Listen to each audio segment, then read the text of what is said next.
Welcome back to Koreanology 101, the podcast dedicated to digging into the history and culture of Korea.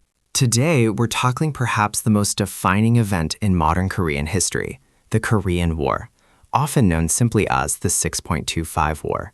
This conflict wasn't just a localized border dispute. It was a devastating 3-year struggle that permanently reshaped the global Cold War landscape and the Korean Peninsula itself.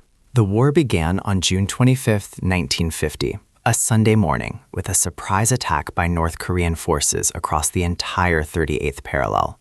Their immediate goal, led by Kim Il-sung, was the full communist unification of the peninsula. Kim Il-sung had been persistently pushing for this invasion, reportedly requesting permission from Stalin 48 times, before finally receiving approval in April 1950, following key shifts in the international climate, like the Soviet nuclear success and the CCP victory in China. Crucially, the United States had completed the withdrawal of its troops by the end of 1948, leading both the North Koreans and the Soviets to believe that American intervention was unlikely. That miscalculation paved the way for the initial launch of Operation Storm. What started as a conflict between two Koreas rapidly became an international affair. It served as a major proxy war between the capitalist and communist blocs globally. On one side, you had the Republic of Korea, supported by a formidable United Nations command, a coalition of 17 nations. On the opposing side, the North Korean military was backed by major communist powers, primarily China and the Soviet Union.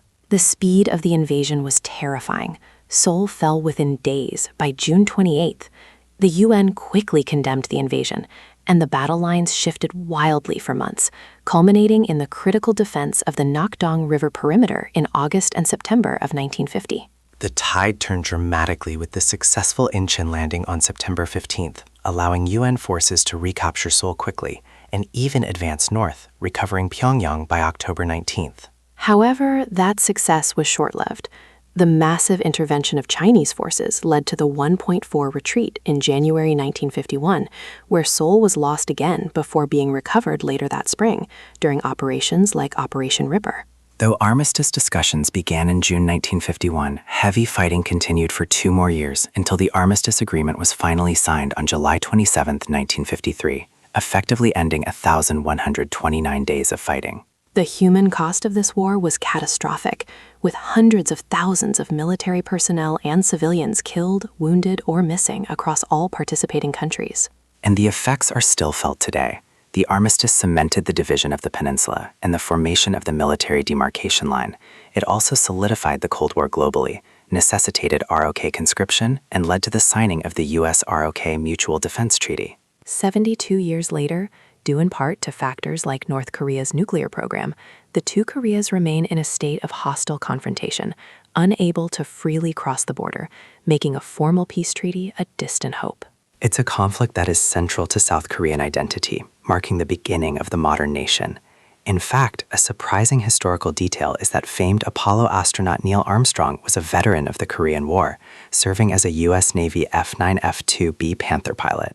That's all the time we have for today on the Korean War.